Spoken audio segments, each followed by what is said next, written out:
नमस्कार मित्रांनो, पीक विमा योजना खरीप हंगाम 2024 CSCमधून जर आपण पीक विम्याचे अर्ज भरलेले असतील आणि या अर्जामध्ये जर आपल्याकडून काही चुका झालेल्या असतील, जसे की काही शेतकऱ्यांचे अकाउंट नंबर चुकीचे किंवा IFSC कोड चुकीचा झालेला असेल किंवा रॉंग क्रॉप डिटेल, चुकीचा गट नंबर, त्याचप्रमाणे अनेक कारणे यामध्ये असू शकतात. तर मित्रांनो, हे जे काही आपण चुकलेले फॉर्म आहे, हे चुकलेले फॉर्म आता आपण दुरुस्त करू शकणार आहात. तर त्यासाठी मित्रांनो, व्हिडिओ हा शेवटपर्यंत नक्की पहा. तर मित्रांनो, तुम्हाला यायचं आहे या लिंकवर. याची लिंक आपणास आपले जे काही टेलिग्राम ग्रुप आहे त्या टेलिग्राम ग्रुपला देण्यात आलेली आहे. खाली टेलिग्रामची लिंक आपल्याला मिळेल, तिथून आपण टेलिग्राम जो काही ग्रुप आहे तो जॉईन करून घ्या. तर मित्रांनो, येथे आल्याच्यानंतर आपल्याला इथे व्हेली अँड फार्मर डिटेल्समध्ये आपल्याला आपला जो काही जिल्हा आहे हा जिल्हा आपल्याला यामधून सिलेक्ट करून घ्यायचा आहे. जिल्हा सिलेक्ट केल्याच्यानंतर आपल्याला इथे आपला CSC ID टाकायचा आहे. त्यानंतर आपल्याला आपला व्हेलीचा मोबाईल नंबर आपल्याला इथे टाकून घ्यायचा आहे. त्यानंतर व्हेली ईमेल ID हा आपल्याला इथे टाकून घ्यायचा आहे. त्यानंतर इथे फार्मर फुल नेम इथे आपल्याला टाकायचे आहे. त्यानंतर खाली येथे ॲप्लिकेशन डिटेल्समध्ये आपल्याला इथे 21 अंकी जो काही रिसिप्ट नंबर आहे पावतीवरचा तो आपल्याला इथे टाकायचा आहे. त्यानंतर इथे रिजेक्शन टाईपमध्ये इथे अकाउंट, क्रॉप डिटेल आणि डेमोग्राफिक हे 3 ऑप्शन आपल्याला इथे देण्यात आलेले आहे.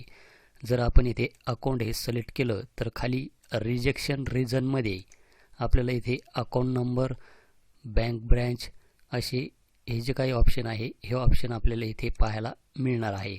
त्याचप्रमाणे इथे क्रॉप डिटेल्समध्ये आपण इथे पाहू शकतात की इनकरेक्ट एरिया, इनकरेक्ट क्रॉप, जर आपल्याकडून चुकीचा क्रॉप तिथे लागलेला असेल तर आपण हे ऑप्शन इथे निवडू शकतात. तर आपल्या पद्धतीनं आपण आपलं जे काही रिजेक्शन टाईप आहे ते इथे निवडून घ्या. तर मी इथे अकाउंट हे केलेले आहे आणि रिजेक्शन रिजनमध्ये इथे बँक ब्रांच हे इथे निवडलेले आहे, कारण की या शेतकऱ्याचा जो काही IFSC कोड आहे हा IFSC कोड माझ्याकडून चुकलेला आहे.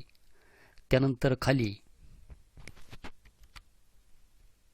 तर येथे आपण खाली पाहू शकतात की रिजेक्शन कोड हा ऑटोमॅटिक येथे आपण जे काही रिजेक्शन टाईप येथे निवडले त्यानुसार येथे रिजेक्शन कोड हा येथे येऊन जाईल. तर मी इथे अकाउंट हे सिलेक्ट केल्याच्यानंतर येथे 102 हा कोड येथे आपल्याला इथे पाहायला मिळत आहे. तर येथे मी क्लिक करून घेतो. त्यानंतर खाली आपल्याला येथे डिक्लेरेशन अपलोड करायचे आहे. तर आपण इथे डाउनलोड फॉर्मॅट याच्यावर क्लिक करून हे जे काही डिक्लेरेशन आहे हे डिक्लेरेशन आपल्याला तिथे अपलोड करायचे आहे. यामध्ये आपल्याला जिल्हा, अर्जदार, पीक विमा अर्ज क्रमांक ही माहिती भरायची आहे. त्यानंतर येथे आपल्याला CSC ID, CSC व्हेली नाव, त्यानंतर येथे सही, त्यानंतर येथे त्या शेतकऱ्याची सही, शेतकऱ्याचे नाव, मोबाईल नंबर इत्यादी माहिती आपल्याला येथे भरून घ्यायची आहे. त्यानंतर मित्रांनो, आपल्याला येथे ॲड फाईलवर क्लिक करून आपण जे काही डिक्लेरेशन पाहिलेले आहेत ते डिक्लेरेशन भरून ते आपल्याला यामध्ये अपलोड करायचे आहे. आणि यामध्ये त्याची साईज ही 40 KB ते 80 KBच्या आत ही असायला हवी. तर मी येथे ते डिक्लेरेशन जे काही आहे ते येथे अपलोड केलेले आहे. त्यानंतर आपल्याला इथे आय एम नॉट रोबोट येथे आपल्याला या चौकोनामध्ये क्लिक करायचे आहे आणि सेव्ह करायचे आहे. सेव्ह केल्याच्यानंतर आपण इथे पाहू शकतात की PMFBY 21 digit application number, the application ID is invalid. तर असा एरर हा येथे आपल्याला पाहायला मिळत आहे. तर आपली जी काही पीक विम्याची पावती असते त्याच्यावर फक्त 19 अंकी हा रिसिप्ट नंबर असतो. तर मी हा 19 अंकी रिसिप्ट नंबर येथे टाकलेला आहे, परंतु आपला जो काही फॉर्म आहे तो येथे सेव्ह होत नाही. तर त्यासाठी आपल्याला याच्या पुढे 01 असे टाकायचे आहे, तरच आपला फॉर्म इथे सेव्ह होणार आहे. त्यानंतर मी हा फॉर्म इथे सेव्ह करतो. 1 मिनिट. Verification expired. तर आपण इथे पाहू शकतात की मित्रांनो की आपण जी काही माहिती येथे भरण्यात आलेली होती, तर इथे युअर डाटा रेकॉर्ड सक्सेसफुली असा इथे आपल्याला दाखवले जात आहे. यामध्ये आपल्याला आणखीन काही बदल करायचा असेल तर आपल्याला इथे एडिट नावाचं ऑप्शन देण्यात आलेलं आहे.